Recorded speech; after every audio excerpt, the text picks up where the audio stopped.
sintonia, troca de experiências e um bate-papo descontraído sobre o espiritismo na sua manhã. Deusa Nogueira explica a mediunidade no nosso dia a dia. Começa agora, na sua Rádio Rio de Janeiro, o programa Conversando sobre Mediunidade. Queridos amigos ouvintes da Rádio Rio de Janeiro, Deusa Nogueira, conversando sobre mediunidade. Vamos dar continuidade ao estudo desse precioso livro, Seara dos Médiuns, de Emmanuel ou Emanuel, porque a gente voltou a discutir isso, né? Mas Chico Xavier fala Emanuel. Pois é, mas engraçado que tem uma outra gravação que Chico Xavier fala Emmanuel. Os latinistas falam, né, que em latim é paroxítona, mas na verdade, meus queridos, eu creio, e creio mesmo, que é o conteúdo. Aqui no Livro dos Médiuns mesmo, Kardec vem trazendo que a gente deveria se apegar ao conteúdo e não à forma. Ele fala isso numa expressão bem clara, né? Então, o conteúdo que Emmanuel, através do médium Francisco Cândido Xavier, no livro intitulado Seara dos Médiuns, ele traz para todos nós. E são comentários acerca de questões do Livro dos Médiuns. E hoje é o capítulo 19, Papel dos Médiuns na comunicação, papel do médium nas comunicações espíritas.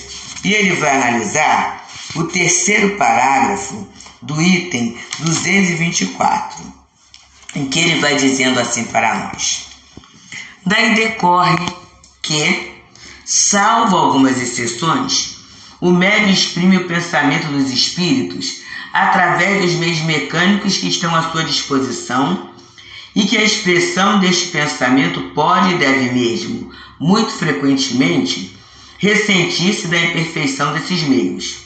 Assim, o homem culto, o camponês, poderá dizer as mais belas coisas, expressar os pensamentos mais elevados e mais filosóficos, falando como um camponês. Pois, como se sabe, para os espíritos, o pensamento está acima de tudo. Isto responde à objeção de certos críticos a propósito das incorreções de estilo de ortografia que se podem culpar os espíritos e que podem vir tanto do médium quanto do espírito. A futilidade em apegar-se a coisas semelhantes. Não é menos pueril dedicar-se a reproduzir essas incorreções com minuciosa exatidão, como os vimos fazer algumas vezes. Pode-se, portanto, corrigi-los, sem qualquer escrúpulo, a menos que elas sejam um tipo característico do espírito que se comunica, e neste caso, é útil conservá-las como prova de identidade. É assim, por exemplo, que vimos o espírito escrever constantemente Gile, sem o S, ao falar ao seu neto, porque enquanto vivo, ele escrevia desta maneira, e embora o neto, que lhe servia de médium, soubesse escrever perfeitamente, né, o seu próprio nome. Então, a gente vai entendendo, né, bem essa questão de nos apegarmos bem ao conteúdo, que é o conteúdo que vai nos ajudar. É o conteúdo que vai nos abraçar, é o conteúdo que vai nos dirigir. Então, essa orientação que todos nós estamos procurando para sermos os bons médiuns, no dizer da questão 97, né, que é o médium modesto, devotado, sério, seguro, a gente vai encontrando na doutrina, a gente vai encontrando nesse conteúdo, nesse contato com esses espíritos que querem nos ajudar. Eles vibram pela vitória do bem. E a gente tem que aprender também a caminhar para estabelecermos essa sintonia. E comentando esse importantíssimo trecho do papel do médium nas comunicações, das avaliações, não é? Porque todos nós médicos passamos por avaliações, temos que passar mesmo. Mas muitas vezes, quando eu sou avaliador, eu começo a pegar assim em detalhes que são interessantes para a identificação, mas eu ignoro muitas vezes o conteúdo, a condição do médium, a condição do ambiente. Tudo isto tem que ser relevado, tem que ser olhado, com muita atenção na hora em que eu estou avaliando uma mensagem mediúnica, mas sempre o conteúdo é o principal. Então, analisando esse trecho de O Livro dos Médiuns, no capítulo 19, terceiro parágrafo do item 224, Emmanuel grafa uma página através da mediunidade de Francisco Cândido Xavier, recebida na reunião pública de 29 de agosto de 1960, intitulada Jesus e Livre-Arbítrio. Em matéria de respeito ao livre-arbítrio, diz Emmanuel, reparemos a conduta do Cristo junto daqueles que lhe partilham a marcha. Companheiro de João Batista, não lhe torce a vocação. Olha que interessante. Porque João foi o precursor e era até primo de Jesus. Mas vamos olhar como é que João pregava. Era aquela voz que clamava no deserto e era alguém que trazia as características do profetismo. Aquele profeta, de olhos injetados, de veemência, uma forma de falar e de fazer e de exercer a mediunidade, exercer a tarefa diferenciada de Jesus. Mas mesmo sendo parente, Jesus não interfere. Na hora em que ele vai ser batizado por João, ele se submete a toda aquela ritualística, embora Jesus não batize ninguém. Percebemos? É uma metodologia diferente, não é? Continua Emmanuel a nos falar. Em circunstância alguma, encarcera espiritualmente os discípulos em atitudes determinadas.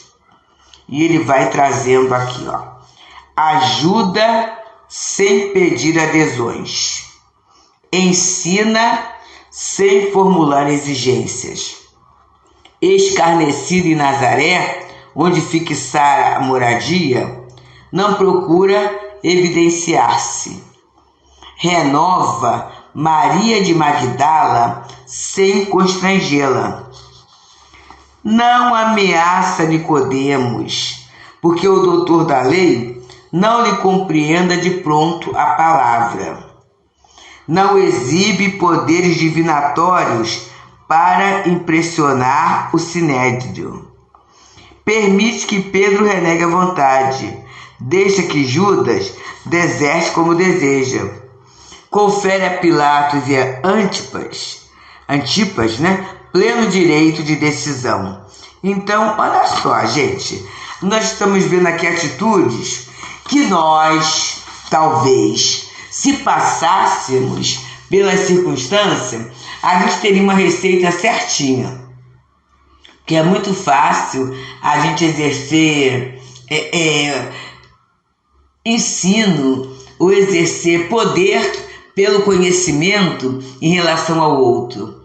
Mas a gente vê no trajetório de Jesus, durante todo o tempo, um respeito ao tempo, ao entendimento, à movimentação do outro.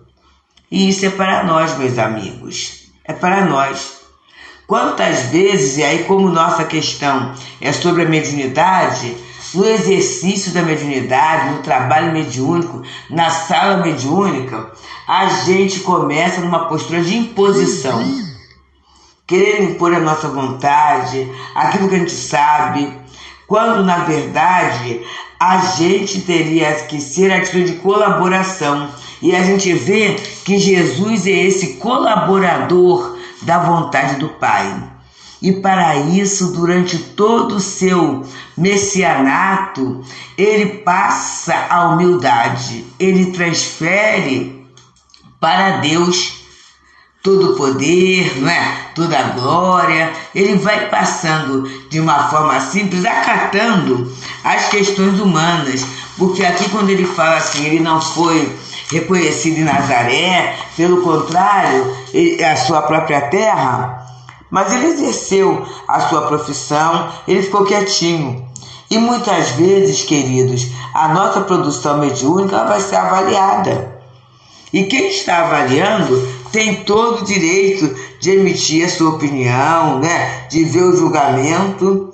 E aí alguém pode perguntar, mas Deusa, como é que eu vou saber se está certo ou errado? Bem, a avaliação é importante, sim, mas vamos ver o fruto que aquela atividade está dando.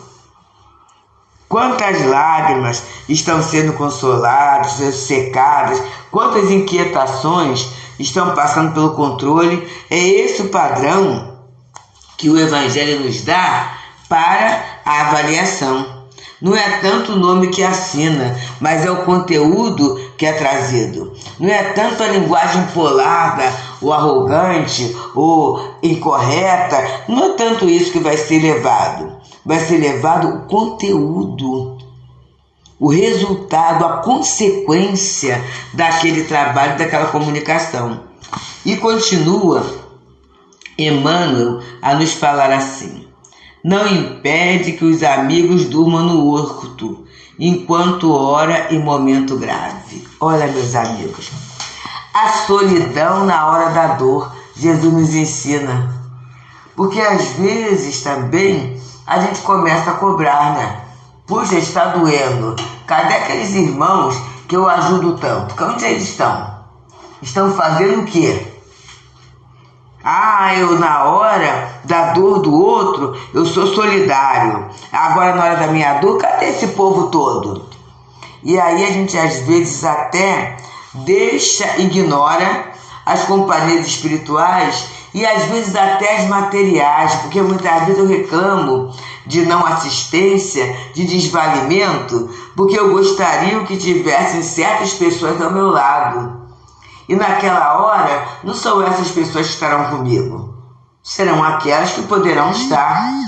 E às vezes eu até negligencio a estada, o carinho daqueles trabalhadores. Às vezes eu estou pensando aqui na hora de um sepultamento, a gente tem os funcionários do hospital, do cemitério, mas são funcionários, mas estão ali. Às vezes eu estou internado no hospital, mas ali está a enfermeira, está o auxiliar de enfermagem, está o pessoal de apoio, mas eles estão ali. Eu lembro da minha tia, quando esteve internada numa UTI, ela sabia o nome até das pessoas de apoio, né, do pessoal da limpeza. E aí eu lembro que ela passou num período de Páscoa e ela falou assim: eu faço questão que você traga caixa de bombons para todas essas pessoas. E era gente a beça, observa só. Então tinha médicos, né, o plantonista, mas tinha também as pessoas mais simples. As pessoas ficaram tão, principalmente os mais simples, tão assim comovidos daquele movimento dela. Então na verdade é o olho de ver. Ninguém está só, nunca. Mas se eu tiver como ponto de valorização apenas aquelas pessoas que são a minha referência, né? Que é quem eu gosto, eu estou no regime de barganha e de cobrança e até de ingratidão diante daqueles lindos amigos espirituais que vão estar comigo naquela hora.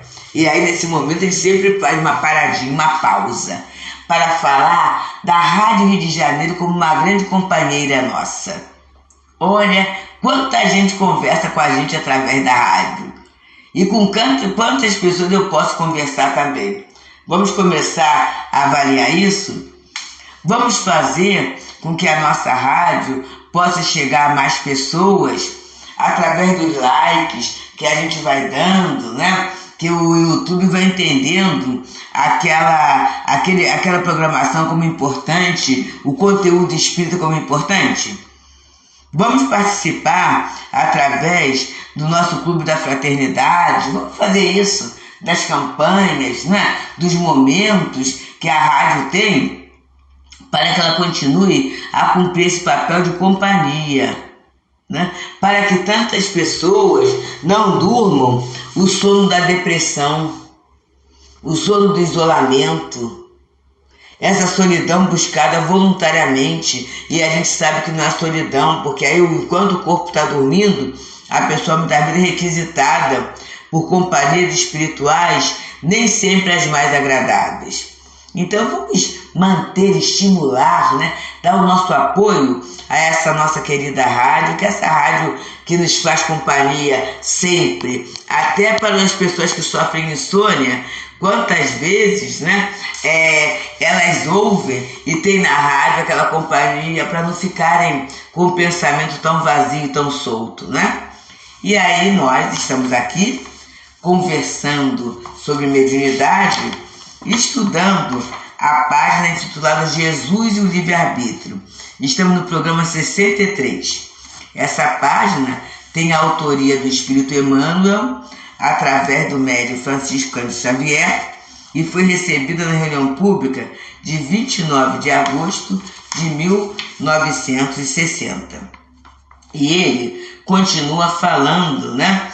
Quando Jesus, respeitando o livre-arbítrio do outro, ele não impede que os amigos durmam no horto, lembra? Ele foi com Pedro, Tiago e João para orar. E aí eles dormiram.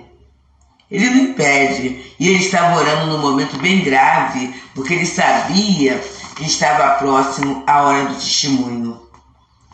E continua Emmanuel a nos falar. O sirineu que se destaca a fim de auxiliá-lo no transporte da cruz é trazido pelo povo, mas não rogado por ele mesmo. Tanto que o sirineu é alguém que ele não conviveu. E isso ele é colocado até por uma imposição. Olha só, gente. E daquele povo ali que estava assistindo ao episódio da crucificação, quantas pessoas foram curadas, ajudadas, alentadas por ele, não é? Mas ele aceitou o auxílio que foi trazido. E continua Emmanuel a nos falar. E ainda depois da morte, voltando ao convívio dos irmãos de ideal, não tem qualquer bravata de interventor. Olha só, gente. Ele não assume aquele papel de arrogância que ele poderia assumir, que não seria nem de arrogância, não seria autoridade. Ele é o governador espiritual do planeta, é o espírito mais puro que a Terra já conheceu. Ele tinha identificação com a lei do Pai, então vamos colocar assim, ele tem toda a autoridade para nos dar as admoestações, né, as advertências. Ele poderia fazer, mas ele não faz, né? Ele entende, quando ele volta, ele entende as dúvidas de Tomé. Então Tomé fala, eu só vou acreditar se eu conseguir observar, né, as mãos, as chagas. Ele fala tudo isso. E quando ele fala tudo isso, né, Jesus atende. Olha a humildade dos grandes, meus queridos. Jesus atende e entende. Olha que exemplo maravilhoso, maravilhoso mesmo. E a gente muitas vezes não observa esse grande, esse lindo movimento, né? E quando ele visita Saulo de Tarso, às portas de Damasco, aparece na condição de um amigo, sem qualquer intuito de violência. A gente, às vezes, meus irmãos, não tem a violência física, mas tem a violência verbal, né? E ao longo desse tempo, esse movimento de violência gera as guerras, que a gente às vezes olha a guerra só do lado de fora. Mas essa guerra dentro da gente, que eu quero ser o melhor, né? Em que eu acho que tenho a posse absoluta da verdade, em que eu crio distorções, desuniões. Hoje mesmo eu ouvi um companheiro falar sobre isso, né? Em que essas situações de supremacia faz até com que o outro queira almoçar no horário diferente, porque não há possibilidade de conviver. Isso é muito triste. Não é esse o papel do cristão, não é esse o papel do irmão, não é esse o papel do Filho de Deus. Meus discípulos serão reconhecidos por muitos se amarem. E no próprio movimento doutrinário temos: espíritas, amai-vos. Este o primeiro ensinamento, instruí-vos. Este o segundo, não é? E continua Emmanuel nos falar assim: onde surge, o mestre define a luz e o amor em si mesmo, indicando, no próprio exemplo, o roteiro certo, mas sem coagir pessoa alguma nessa ou naquela resolução. E aí vamos trazer isso para o campo da mediunidade, né? Nós temos a disciplina, mas a disciplina não é coação, não é? E aceitar a disciplina não é sentir-se coagido, porque a nossa fé é raciocinada. Então, o que a gente procura ouvir os companheiros que nos trazem é assim, assado. Por que é assim? Por que essa organização é melhor do que aquela outra? É um direito que nós temos e um dever que nós podemos seguir, não é? E ele continua, Emmanuel continua, encerra esse capítulo dizendo assim: quando quiseres verificar se os espíritos comunicantes são bons e sábios, rememore o padrão de Jesus e perceberá que são realmente sábios e bons se te ajudam a realizar todo o bem com o esquecimento de todo o mal, sem te abastarem da responsabilidade de escolheres o teu caminho e de seguires adiante com os próprios pés. Então, é belíssimo, porque o que a gente tem observado ao longo do nosso fazer mediúnico? Os espíritos, e eu vou usar assim carinhosamente, brincando com os irmãos, não nos dão molezinha não. Eles nos convidam ao trabalho, à disciplina, ao esforço pessoal. Isto é a postura de um bom espírito, porque eu não vou crescer, eu não vou evoluir, não é? Se eu ficar na zona de conforto, no campo do menor esforço.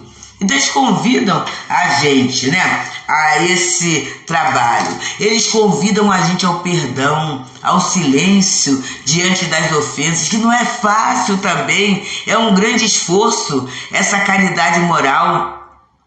Mas aí a gente fala assim, bem, então eu tenho certeza que essa assistência é a assistência do Espírito Bom. Então, queridos, que esse crivo que Emmanuel nos traz, né, seja para nós um roteiro, um padrão. Na hora em que eu vou analisar uma comunicação mediúnica, na hora que eu for convocada a dar opinião acerca de um fenômeno mediúnico, de um fato mediúnico que esteja acontecendo, que eu possa partir sempre pelo conteúdo e pela consequência. São dois Cs, conteúdo e consequências. E a partir daí, se estiver ajustado no padrão de Jesus, que eu possa abraçar, apoiar a mensagem e apoiar também o médium, que na verdade está no esforço de trabalho, de progresso, de compreensão. Muita paz, amigos. Deusa Nogueira explica a mediunidade no nosso dia a dia. Programa Conversando sobre Mediunidade.